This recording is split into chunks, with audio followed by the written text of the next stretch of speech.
Rising is fascinating only from afar. Hi, I'm Kian, and this is Every Film is Made Twice. I am Iranian and like talking about movies. In this video, I wanna talk about Spencer. There's a point in the beginning of Spencer when a stern-faced former officer tells Diana to pursue her to be weighed. No one is above tradition. And that metaphoric statement can describe the atmosphere of a royal family and their huge historical estates, which has been surrounded by various and annoying traditions, the devastating traditions that ruined Diana's life mentally and at last physically. Lorraine director doesn't intend to present a biography of Diana, knowing Diana isn't his goal. Sympathy with her is actually his goal. He wants to clarify what Diana has preserved in her chaotic mind. Movie tells us about unanswerable things related directly or indirectly to an ordinary girl who is becoming unfamiliar with her current situation. She's lost in the area she used to live. It seems that she's lost herself among all that luxurious great residence, numerous servants, abundant clothes, and colorful foods. She wants life, being a good mother for her sons, and doesn't care about the glory of kingdom. Music fully engages us, never lets the audience rest. We can imagine properly that this music is an expression of an unstable situation of Diana. When she is happy, we hear a kind of music that is different from ones we hear when she is in trouble, when she is exhausted, or when she is embarrassed. In the beginning scene where the food materials are escorted and carried by military forces, we see several cuts between carrier trucks and lonely Diana driving enthusiastically. With every sudden cut, music is changed, insisting on Diana's happy driving, which is in contrast to strict rules and regulations dominate military activities. The contrast we realize obviously a few moments later.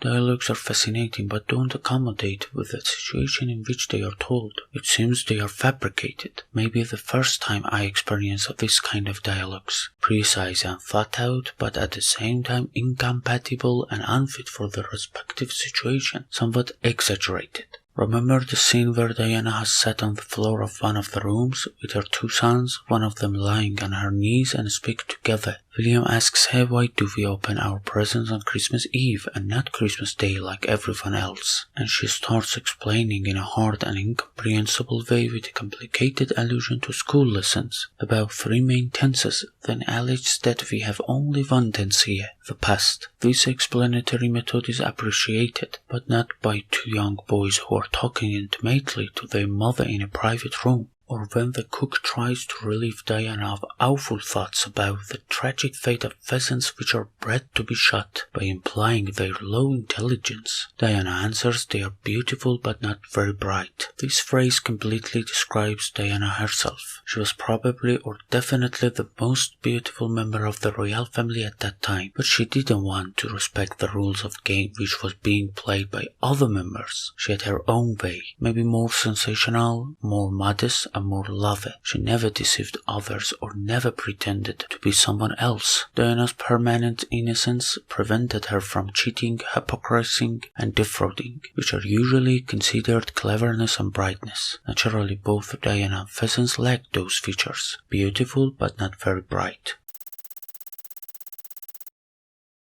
The important point that guarantees the coherence of a story is a special idea of a scarecrow. At the beginning of the movie, we see Diana's father's scarecrow wearing his ragged coat. Diana feels nostalgic about that old scarecrow and its coat. Although that was old and torn, she requests her dresser to mend it. Again, at the end, when Prince Charles goes for hunting with his two sons to teach William how he hunts, he suddenly encounters Diana wearing his father's coat, holding his hands up like a scarecrow, and running among pheasants to make them escape. The entire group becomes shocked. Prince Charles orders to stop shooting and let her sons join her mother. This is a subtle moment. Diana reuses one of her childhood signs to achieve her goal, which is dissuading Prince Charles from imposing shooting on William, and she succeeds.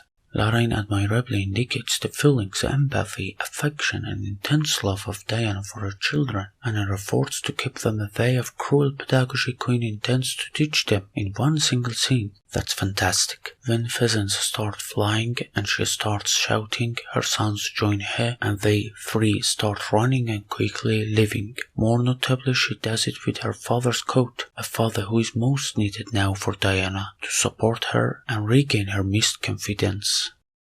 Conclusion. Pheasants are probably stupid birds, but don't forget they could win the support from Diana.